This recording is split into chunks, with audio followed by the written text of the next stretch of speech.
I've got Dave Gerhardt here with me, also known as DG. You don't even need to say his full name now because you just use the initials and everybody knows. Yeah, it's DG, of course. It's Dave. Dave is the founder of Exit 5, and there's a lot more to it, which I'll explain very shortly, but I just want to welcome you, Dave, to the show. I'm just so excited to have you here.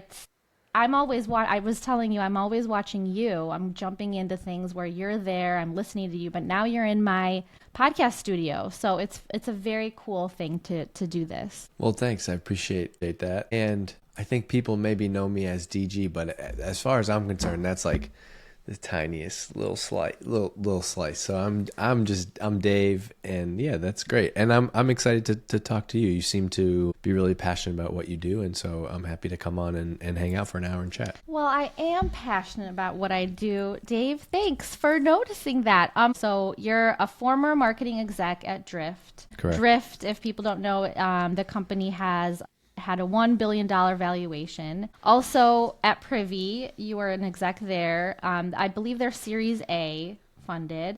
And now you're a company of one, just like me, actually. So you've got this community. It's called Exit 5. It's for B2B marketing pros. You've got 3,000 plus paying members. I joined it when it was called DGMG. Dave Gerhardt Marketing Group. And I remember it was in Patreon, and you were trying to like piece things together. We were all sort of liking it, but then you moved away from that platform. So I've been following you from that point forward. And the whole premise is you didn't go to school for B2B marketing, but you can learn through the Exit 5 community and the podcast. There's a newsletter, there's a job board, there's the podcast called Exit 5, so check it out if you haven't. And you're doing some one-to-one consulting work right now with some of these high-growth B2B startups like Metadata and Goldcast. No, I'm not done yet, guys. If you think I'm done, I'm not done. You've also written a book called Founder Brand. It was released in 2022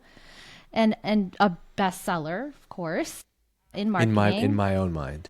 In your own mind, and your wife and your kids, right? And then you've got 150,000 plus followers on LinkedIn. So you've been busy, Dave. You've been busy. You've done a lot, and I appreciate what you bring to the startup marketing community. And I'm so again excited to have you on the show. Thanks. Yeah, I think I don't think of it as busy. I just think, and I'm sure you have some of this, but I think when you like talking about what you do and you've kind of done something for a while, it becomes easy to talk about. And I think one of the things that I found, at least in this niche of B2B marketing, is most of the stuff is not new. And so if you can share what you're learning with others, it just creates this amazing community of people. And that's why I wanted to shift it from DGMG, which is about me, which I don't want that. I want it to be about a greater community. And so now it's called Exit 5, and it's going well so far. Well, I'm excited. I'm pumped for you. You're kind of building in public. You're sharing the numbers, which I love. I also do that. I don't care who sees, it's as long as it's growing, I'm happy to share the numbers. Yeah, I don't know. I've actually pulled way back on that. I think I'm less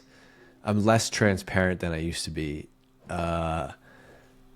in my personal life, in my family life, and what I share online. There's myself. In your personal life, and I can hear like the crying in the background. No, that was a happy scream somehow, actually.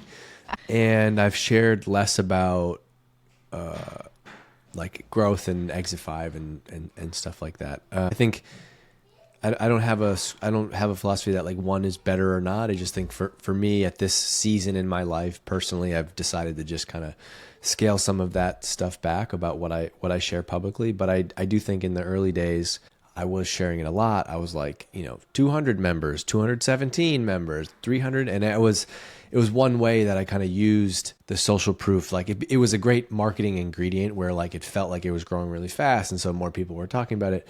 But now I'm happy where things are at. And I just, at least personally, I feel like there's less upside for me in sharing a lot of stuff. And so I'm peeling back on some of that. Okay. Well, speaking of seasons, we're entering into season 3.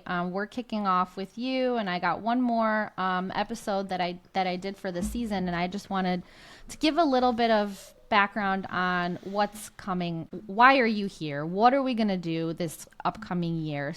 Season 1 and 2, I brought on startup founders, marketing and sales leaders to talk about brand, demand, what approaches work really well, challenges they're having, category design, all that stuff. And I super loved it. And now I'm kind of taking a little bit of a pivot. And so for season 3, so one of the questions which was interesting, I asked every single time I had a startup founder and marketing leader on the show, I asked them, what are 1 or 2 of the most creative marketing things, plays, whatever you've done? Share that with me. Like, what was it? What was the result? And I asked everybody that. And that was cool. But what I found was everybody's got kind of a different idea of what creative means. And that's something that I'm intrigued by. Like, what does it mean to be creative at your startup? Are you being creative enough? What are these messy creative experiments that we should be doing, but maybe we are not? And some startups are, and some of them are not. Sure. How are we pushing boundaries? How do we make creativity actually achievable in a startup? And especially when everybody's kind of like pulling their hair out because we're not hitting the numbers and our budgets are being cut and people are getting laid off, right? But marketing is at the core, I think it's very creative. And if we focus too much on the pipeline and results and, budget and all that stuff, we are at risk of losing something that is so important to business growth. Yeah. So that's why I brought you here, Dave, because I feel like you probably agree with some of this and you're a creative person and I want to explore that more with you. All right. So let's do it. I had to look. Yeah. I will look this up because I want to see what the actual definition is. Creative is relating to or involving the imagination or original ideas, especially in the production of an artistic work. A person who is creative, typically in a professional context. What does it mean to be called creative? A creative person has the ability to invent and develop original ideas, especially in the arts. Okay, that's pretty good. I think let's remove the art part because I will say that I'm not one of those people who's like, man, this is what I'm doing in marketing is art. Like it's business. Like we're trying to generate revenue. Like I love music, I love art, and I love the like creator economy that we're in, but it does kind of get under my skin a little bit that like you can be in B2B marketing and like post on LinkedIn and make a bunch of PDFs and you get to call yourself like part of the creator economy. Where like to me that's like real art, real music, and people can have beef with that, and that's okay.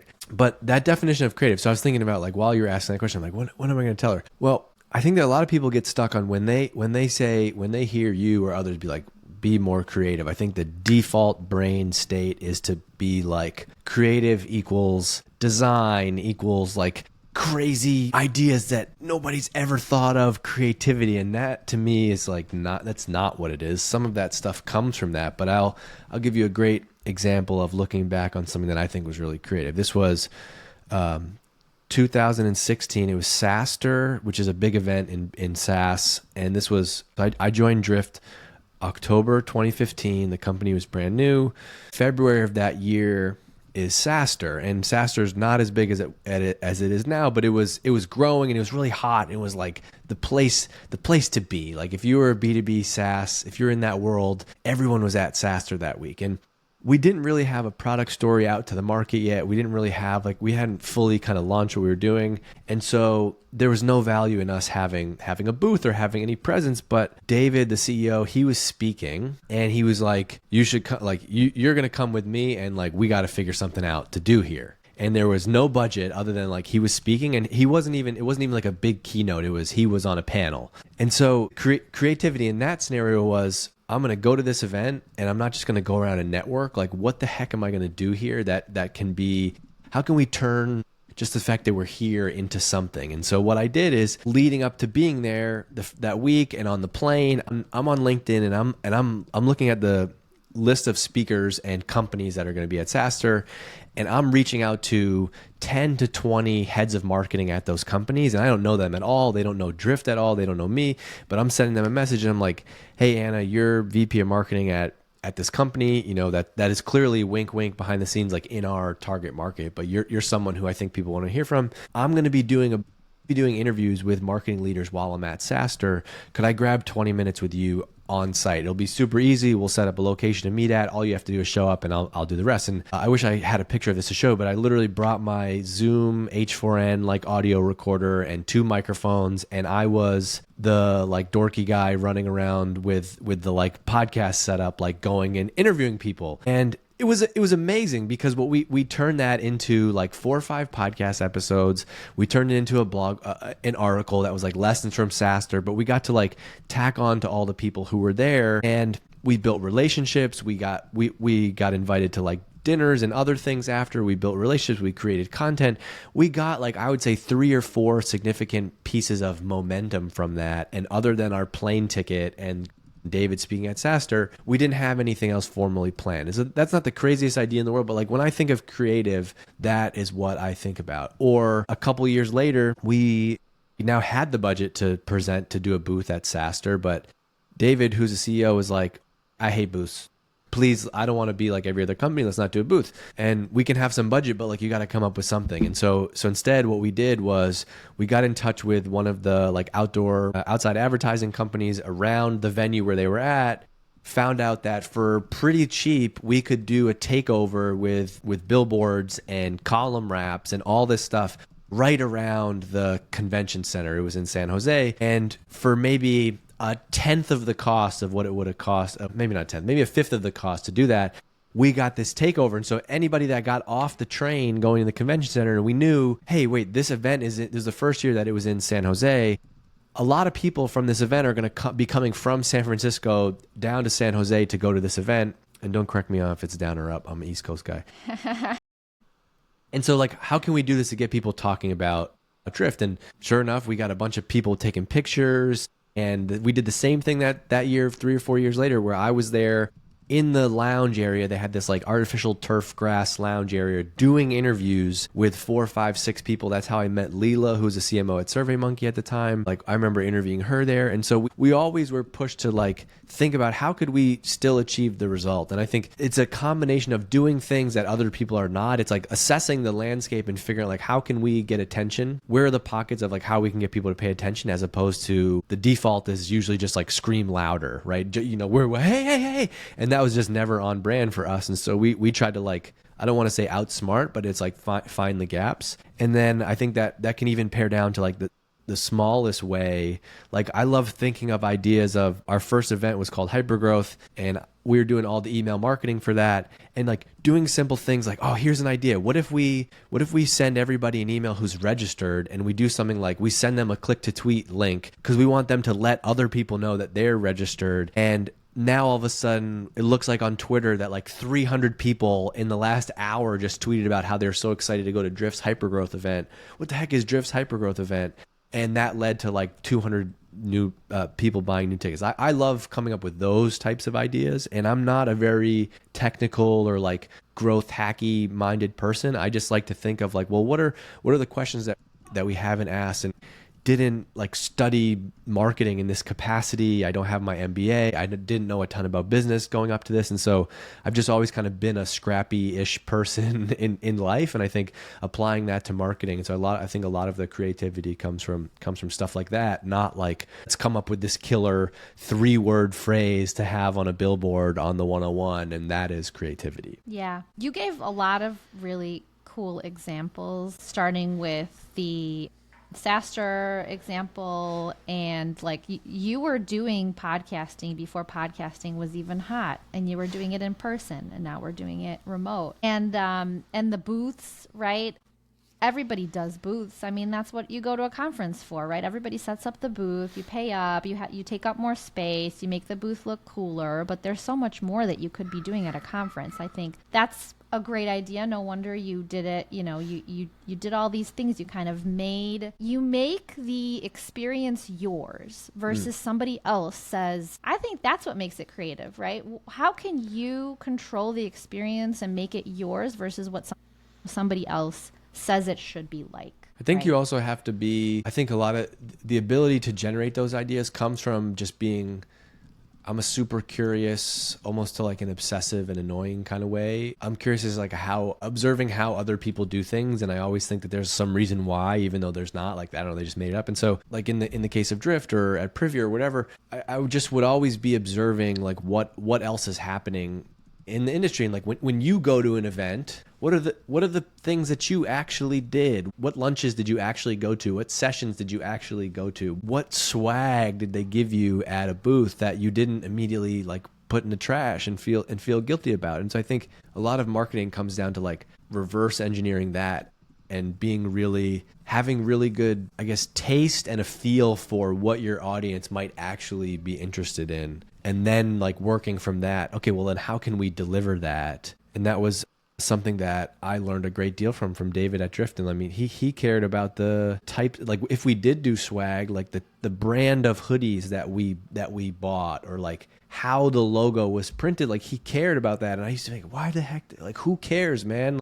But there's a reason. It's because like how you do anything is how you do everything. That level of detail like mattered. He knew that like when we did spend money on those hoodies and like send them out to people, they're actually wearing them and they're actually taking pictures of them, and they're like, wow, what company is that? That company's swag. The amount of just like shitty company swag that people send to my house, it's unbelievable. And I'm not trying to like rag on anybody, but like it just goes back to like, would you actually wear this? This is literally an advertisement for another company. Like, are you going to actually wear this? It's like that one principle was like drilled into everything. Like, would you actually open this email? Would you actually listen to this podcast? Would you actually go to this event? I think that's the thing that I like to solve from a creative standpoint. On the point about the booths, the hard part though is, I love talking about this stuff.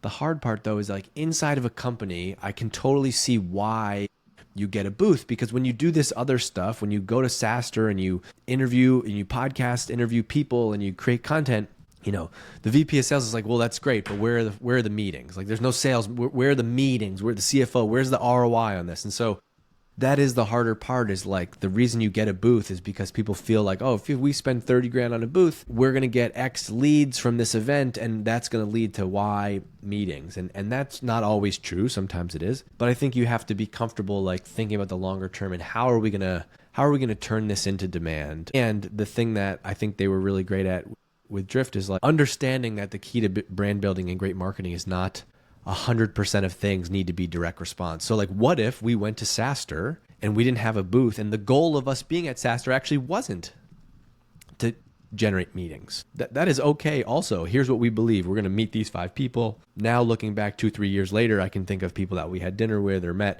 that had a material impact on the growth of the company, but it wasn't measured in like, we got 12 meetings from this event and here's the ROI on that. And I think that's a very delicate balance. And it's honestly one of the reasons why I'm not inside of a company anymore. It's just like, I feel like I need to have full freedom on like what I do and what I create, and not have to be like, yeah, well, we started this channel and here's the perfectly measured sales, meeting ROI on it. I think a lot of bullshit comes up in companies when you treat every marketing channel as direct response marketing, and that's not going to really work. Dave, I am with you on that. I feel like after leaving corporate, I do have so much more freedom, and I do also spend the money. So I'm looking at it on both an ROI perspective, but also brand building and like the freedom that I get to do whatever I want. Yeah. But I get to make those decisions, not somebody else. So you don't have to have like a plan to do it. Like I'll give you a perfect example. I don't know if you saw this week I posted a video that this guy Tim Davidson made, and it's just a funny. Dave, of course I saw that video. Okay. Seriously, it's really good. It's funny. He's funny. Okay, so here's how that idea is a perfect example of like creativity. I've been seeing him like all over, and I got to be honest, I love the short form video stuff, and I see a lot of people trying to get into it for work, but like I'm very sensitive to like cringe-worthy content, and I see a lot of people putting out stuff that it's like, you tried for this genre, but like either you know it or you don't. And so Tim's content actually like makes me laugh. Like the topics might be perceived as like corny to somebody else. Like there's no way someone's making a funny TikTok style videos about B2B marketing. And I would say, yes, you could do it, but the person has to be really natural and funny at it. And Tim's awesome at that. And so I happen to like watch one of his videos, and I was like, oh man, you know what? I want this guy to make a video for Exit 5 because like he's in my space. He knows this world. I think it'd be funny if he did a video that would help me promote Exit 5. If it was like, let's make fun of how confusing and how weird and acronymy like B2B marketing is, and let's turn that into a video and be like, that's why Exit 5 exists. And so I just messaged him on LinkedIn and I said, hey, could I pay you to do a video? And he's like, yeah, sure. Here's the cost. I didn't have a budget. Like because it's my money and it's it's my decision to be made and I live with it one way or another. I was like, yes, here's what it is. I don't know the ROI of this.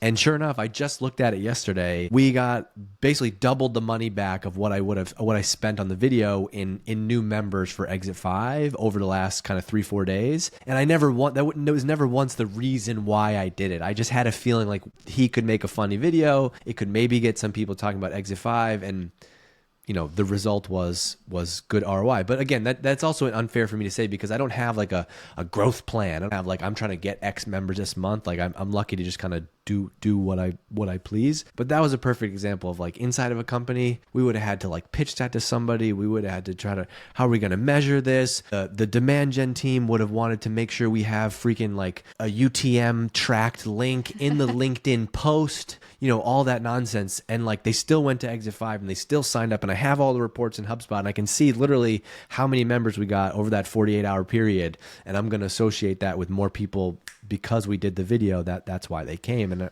I think you have to be able to make, there's pros and cons to being freewheeling as I am, right? But like you have to be able to do things like that also to move fast. Some of the best ideas happen like fast in an instant, creatively, boom, here's an idea, let's do it. And it works. You said something and I want to go back to it. You said like, it's my money, it's my decision, but I ended up doubling the money back for what I spent on the video. You said, I had a feeling like you're using feelings, but you don't go into, you don't go to your CEO and tell them, I have a feeling this is going to be this creative idea. I have a feeling it's going to be great. Can I have budget for it? Yeah. Well, you can.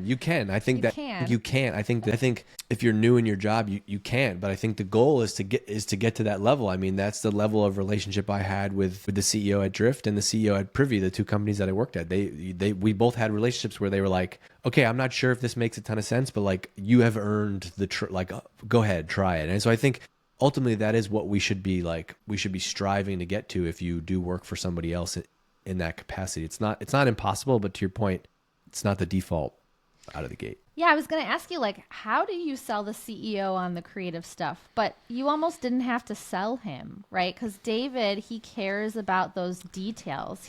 How you do anything is how you do everything. Yeah, I didn't have to sell him. I think it was like he's the most creative person that I've known, and where he had all these ideas before I started at the company.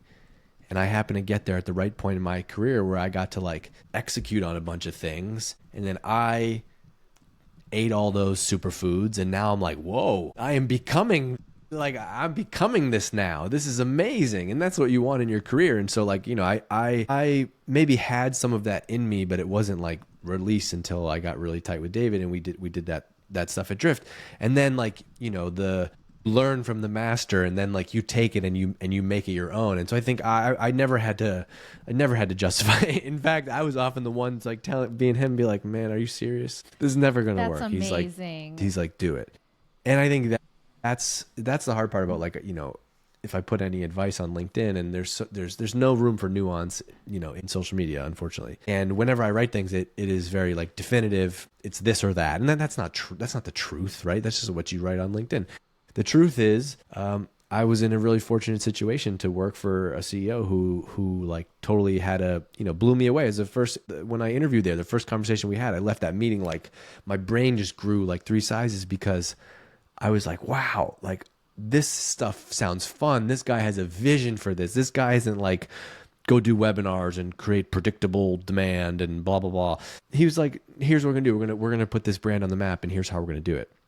And I was like, I want to work for that guy. And then I think we got paired together and become a superpower, and you learn. And a lot of the things that I do now are based on that. But if you don't have that relationship, I don't think you can operate that way. And so you have to like, again, each marketing job is going to be different. You're going to have different circumstances. Like when I was at Drift, The company raised $15 million.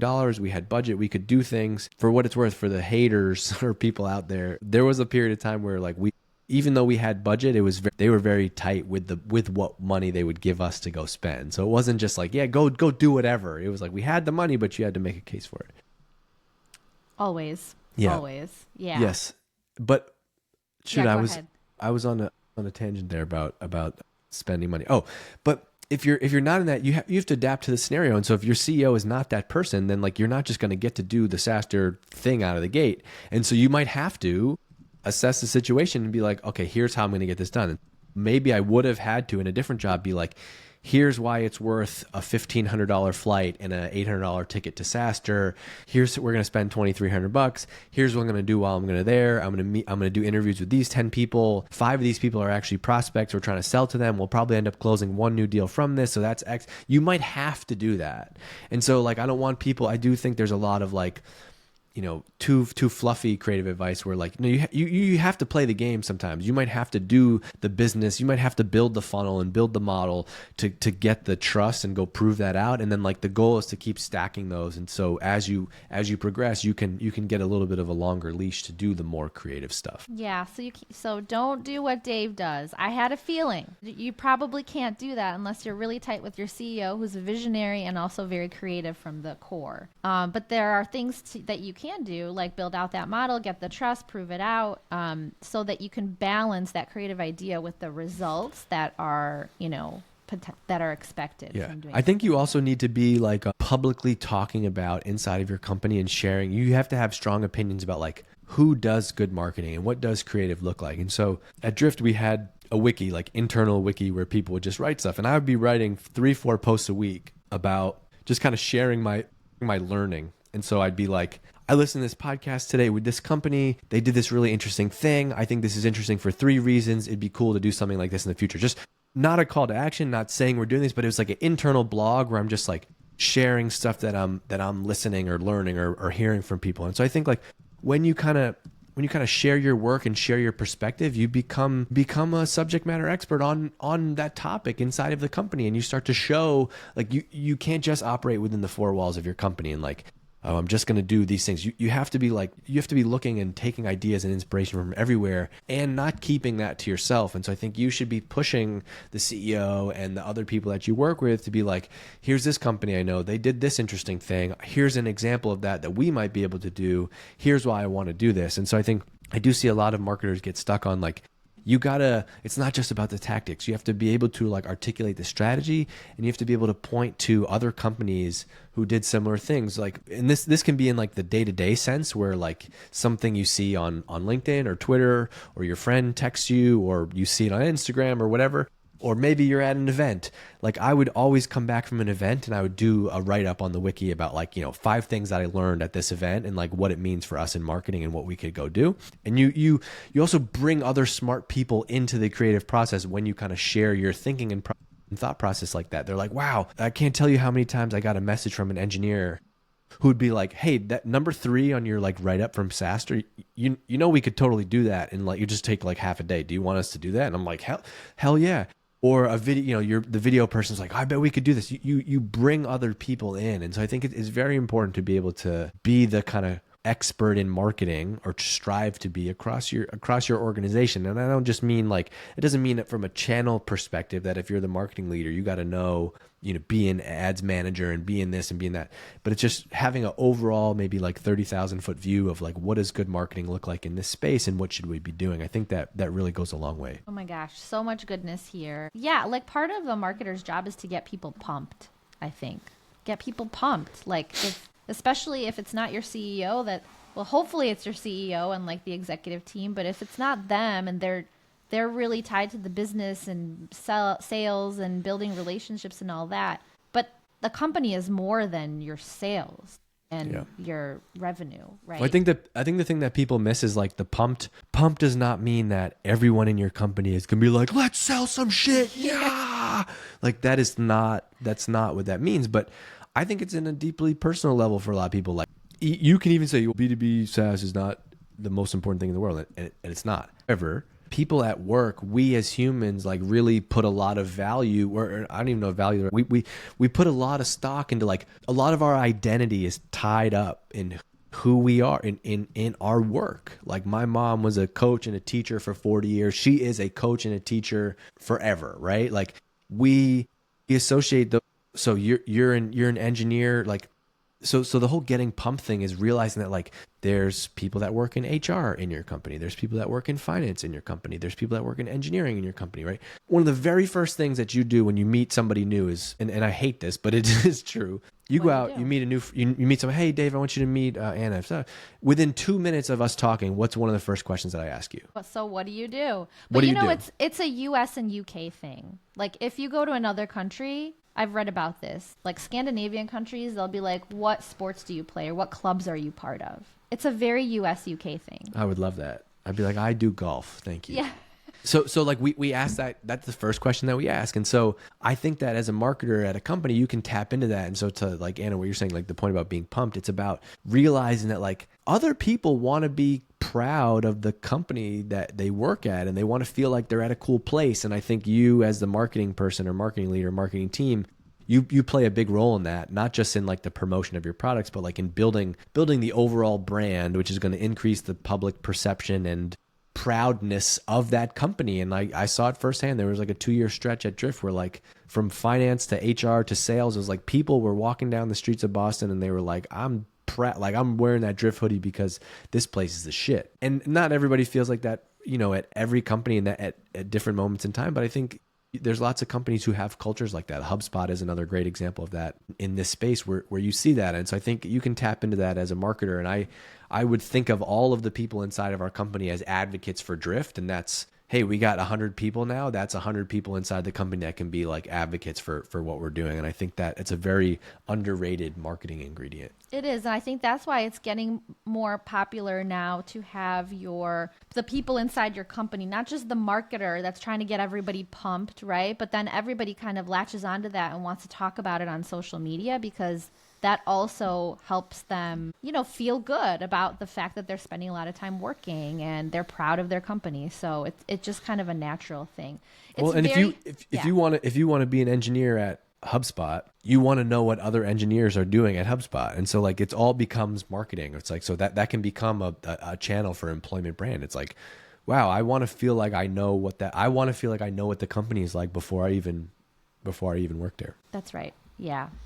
What do you think? Like, how are startups doing on the creative meter? If there was such a thing as a creative meter, from where you're sitting at today, Dave, from all of your past experiences at Drift, at Privy, and just, you know, I feel like you have a pretty high bar. You're not just going to let anybody create that funny video. You're going to ask Tim Davidson to do it for you. So are startups experimenting enough? Early stage startups, growth stage startups, are they pushing boundaries enough? What do you think? I don't have a stat for this, so don't roast. That's so okay. nobody Just go on roast me feeling for that this. it's okay to have. I mean, feelings. you know what I'm going to say. My feeling is no, and the reason why. So I think one of the things that drives me nuts is when people just do the same things over and over. And so you've seen how everybody posts this picture at the NASDAQ billboard in Times Square. Have you seen that move? I have. Like at this point, like what's the point of doing that? Like 100 companies do. Like I've seen every company now, and I'm somebody, we did that at Drift. You can get it. It's a paid thing. Sometimes they get 1 out of 100 companies, they do it for free. Like when you get listed on the NASDAQ, but anybody else, it's an ad unit and you can spend your budget to get on there. And so you can feel larger than life by doing it. But like now it's like, or I see this all the time. You see the same big name speaker at like every company's event for like 2 years. And it's like, I don't ever want to be that company. I'll do those things, but I want to be first. I want to be early because I think that the risk, the reward is much greater if you can be early on new channels and new ideas. And maybe it's just like a personal, like competitive thing in me, but like, yeah, I don't like it when it's the same thing that everybody else has already done. And it almost makes my skin crawl now when I see like a company do it and they're like, check us out, we were featured in the blah. I'm like, everybody's done that play. Come up with something new. And that's fine. Maybe it still works, but that's just like the internal, like personal, competitive side of me. And so I think it's just more. It's easier to just, and that could be your webinar strategy. The fact that everybody has a podcast. It doesn't have to just be the billboard thing.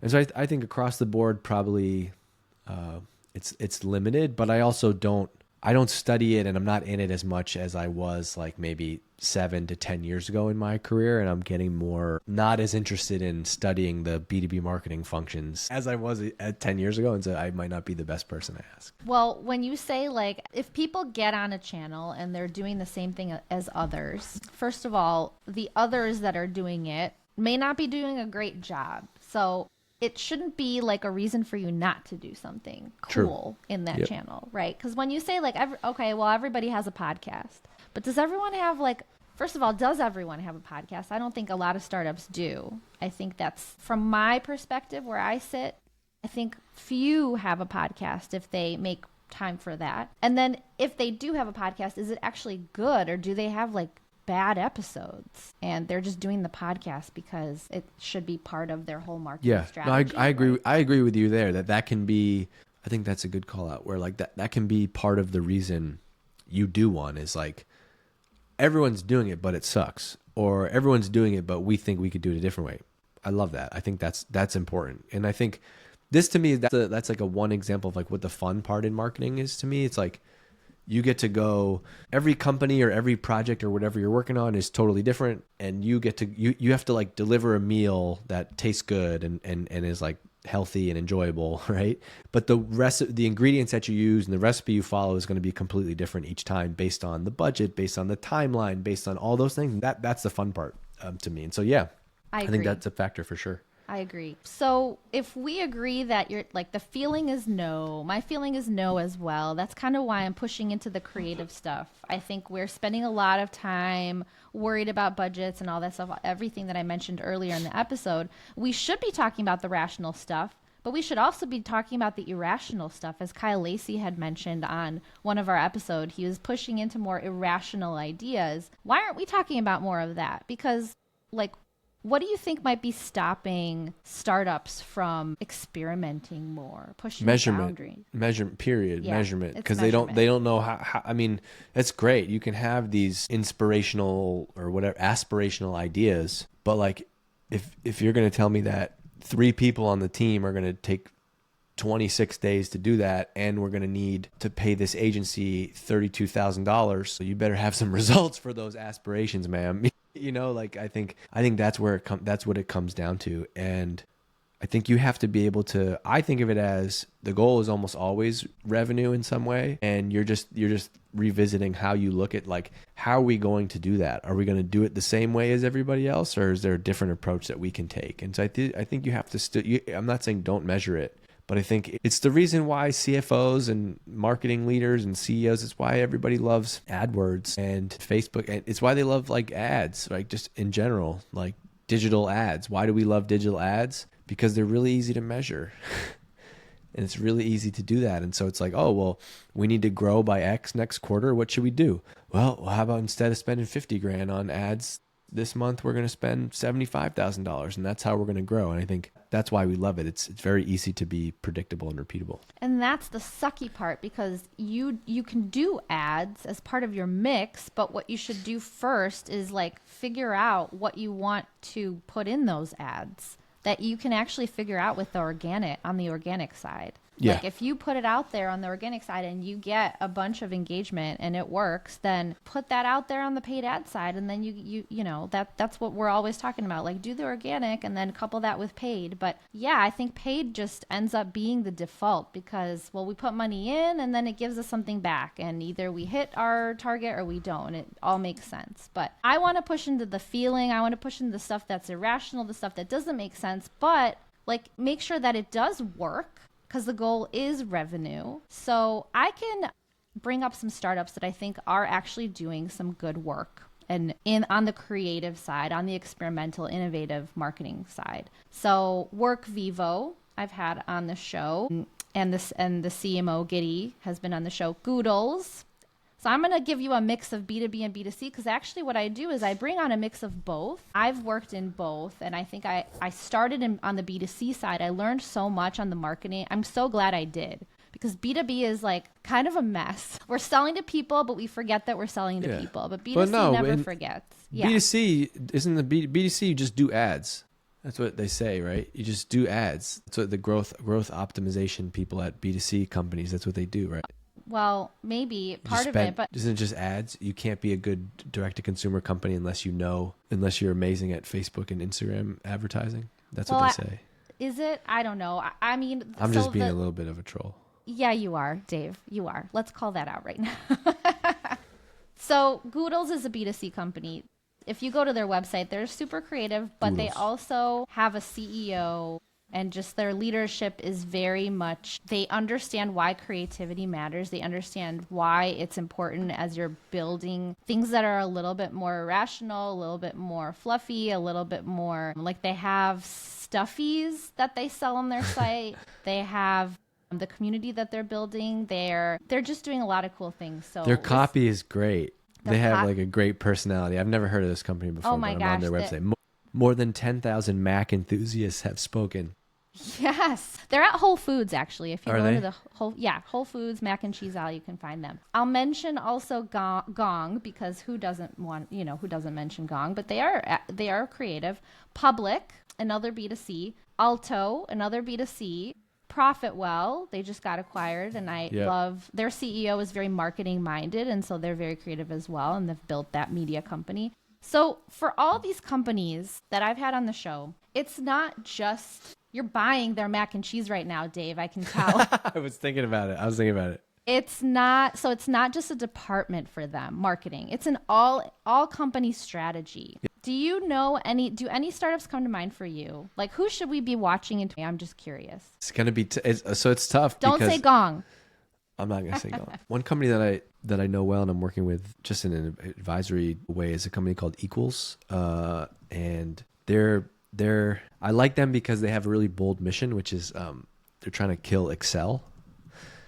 And I think that's a good example of a company where kind of what you're starting to get at, where like to me, the key to being creative and the key to being able to execute on those things is, and the reason I was joking about the B2C stuff and ads is because to me, it starts at like the highest level, which is like marketing can't just be like an afterthought. And it's like, oh, let's go do marketing now. Like, and I think what's so great is like built into Equals and the DNA of the company and Bobby and Ben, the founders, they're wearing that mission with like pride. And like that story is like very controversial. It's like, well, haven't people done that before? And is that even going to work? And no way anybody's going to kill Excel.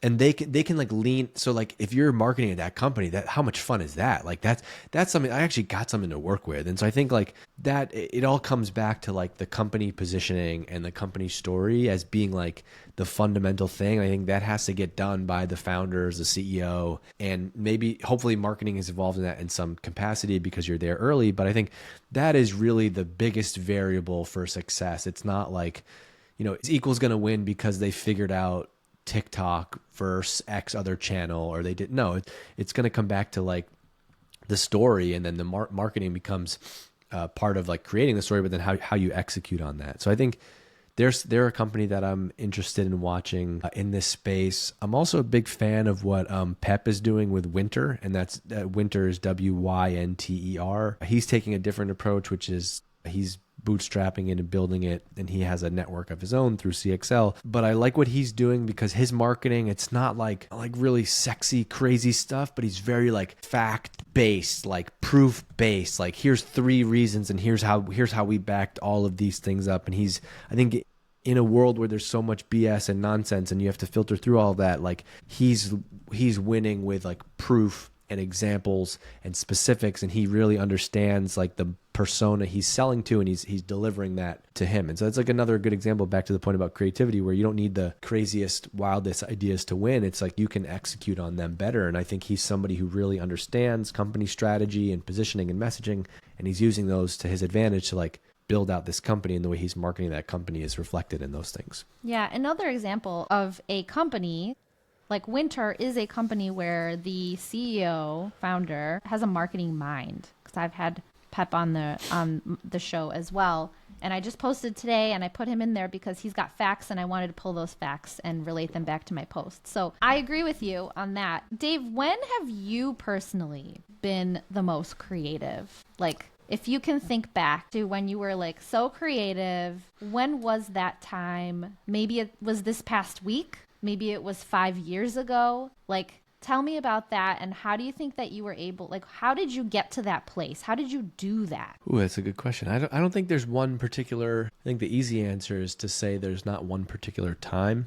Because I think like anything creative, it just happens. It's like you can try for 3 months to like plan something, and then like you're on a run or like working out, and you're like, this is the idea. And so I think more important than me being creative is I can move really fast, and it's a gift and a curse. My wife and I talk a lot about this. It's one of my greatest strengths and one of my greatest flaws, in that I'm very impulsive.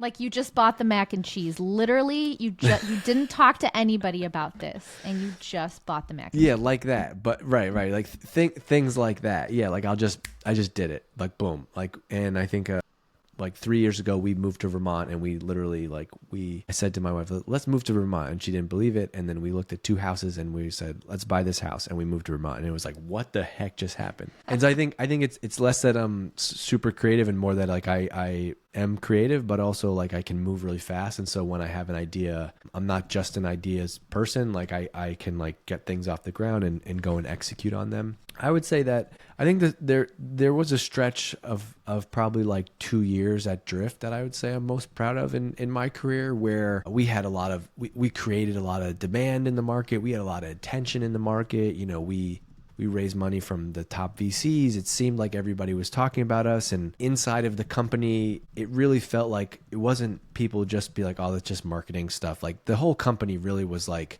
wow, this is like, we're building something special. This is like an amazing thing to be a part of.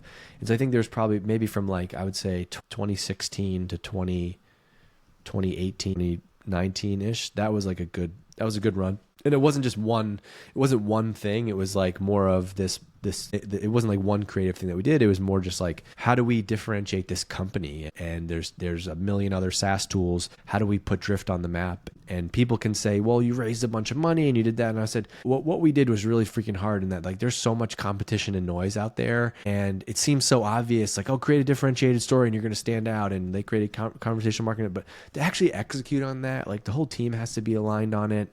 You have to have a really tight relationship with the founder. So I think if you peel all the layers back, and there was a stretch there of a couple of years where like David, who's the CEO, and I, we're talking like all day about everything, about messaging in the company. And I think that's what it takes to be able to execute at that level. So I would probably say that. Now I just have to spend my own money when I have a creative idea or something, and it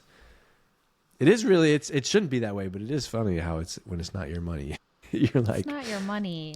Yeah, but I still feel like I'm way like, when you say move fast, I also think that that's something that's the upper hand for startups versus a lot of the other players that can't move fast, that have red tape, that have too many people that are in the decision making.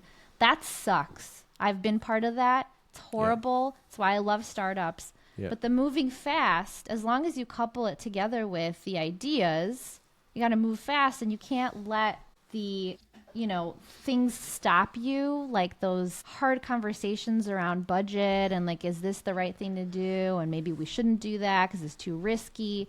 I think moving fast is definitely like, just do it. And a lot of it is experimenting and figuring out what works. And then you either do it again or you don't. So. Well, to me, moving fast doesn't mean reckless. It doesn't mean don't tell anybody. Moving fast doesn't mean don't tell anybody this thing. Don't tell anybody inside the company this thing, and then go do it and then tell them about it. Everyone's going to react negatively. To me, move fast is like, oh, we had an idea for this thing on a Tuesday.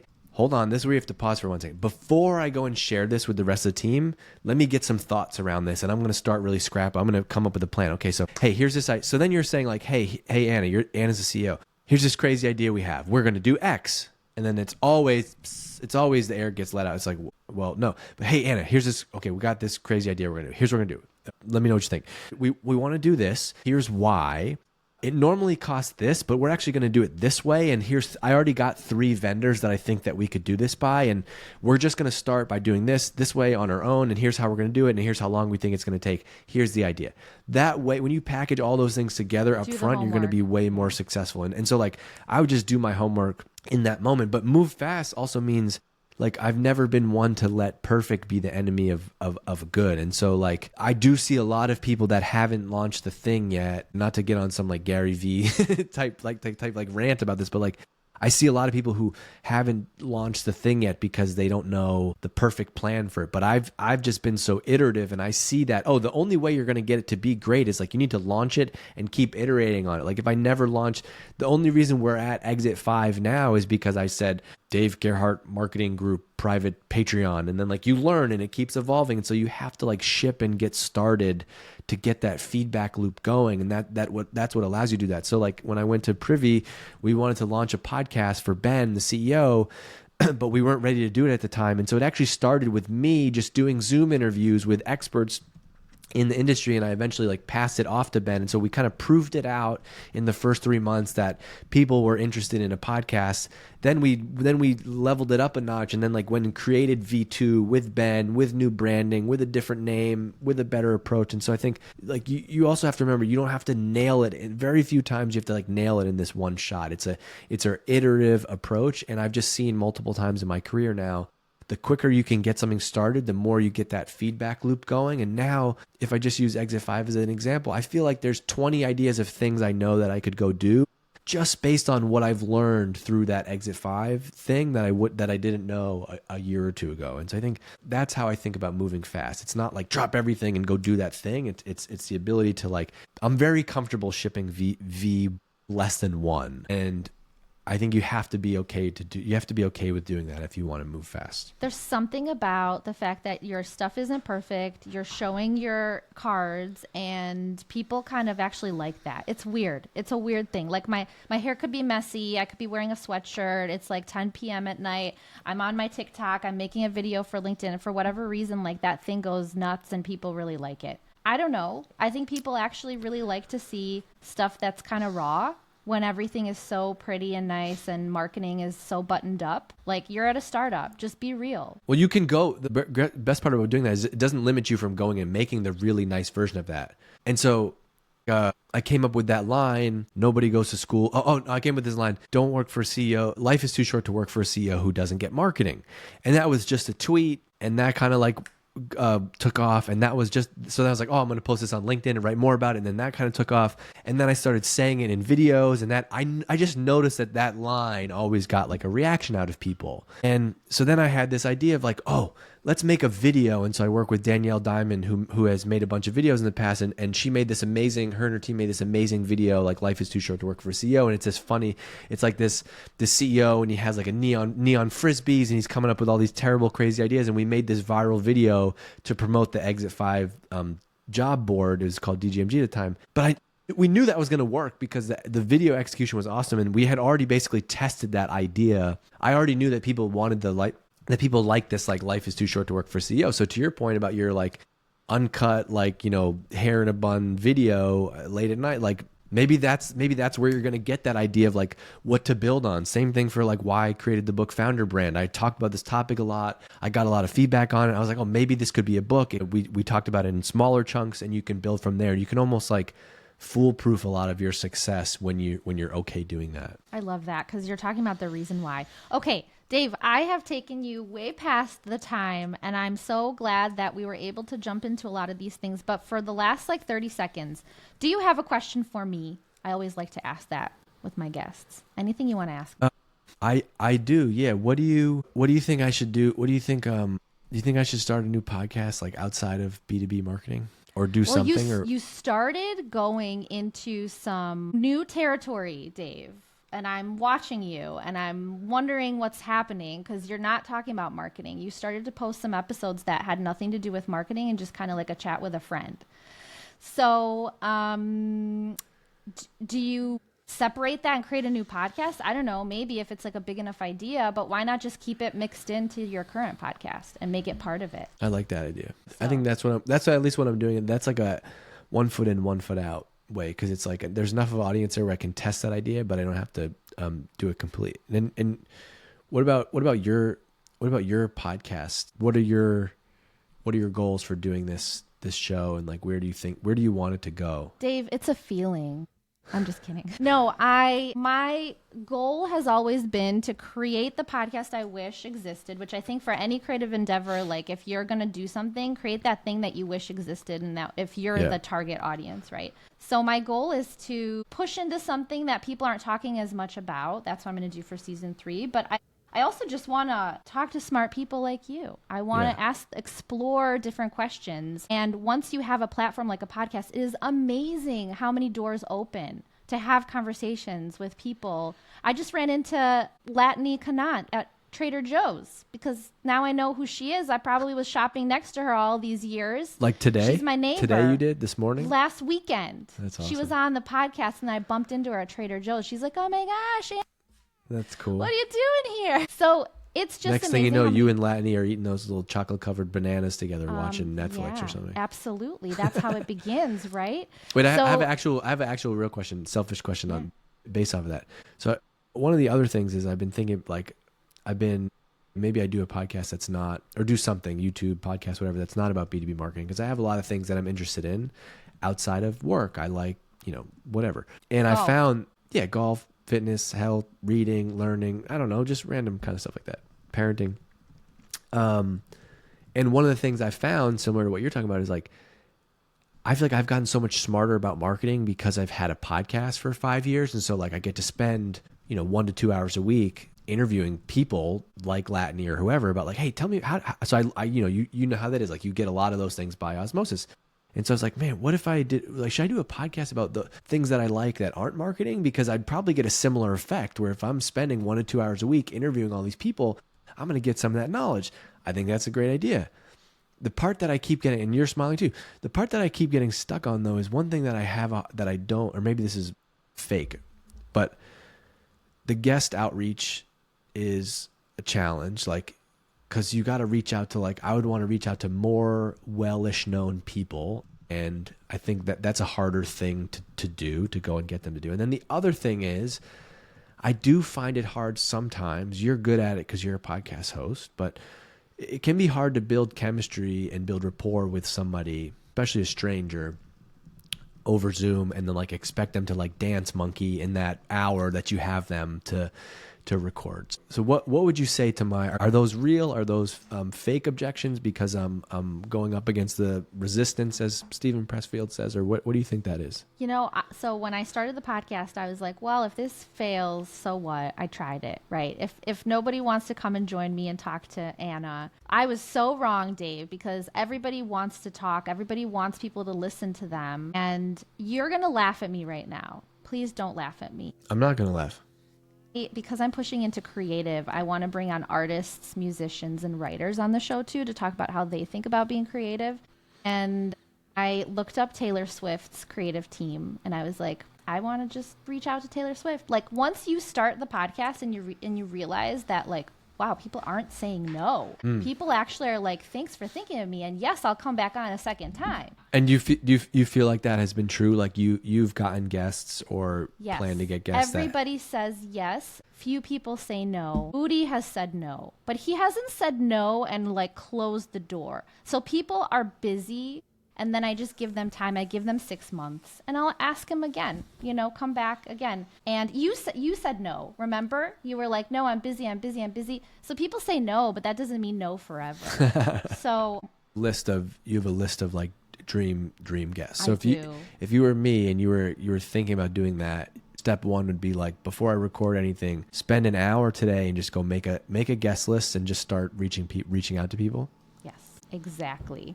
Because you'll be surprised by who says yes. And then once you get the train rolling, right, you get people on, and then you get those people to see that you had those people on, they're more likely to say yes. So yeah, my go-to move for that is like, Anna, that was really great.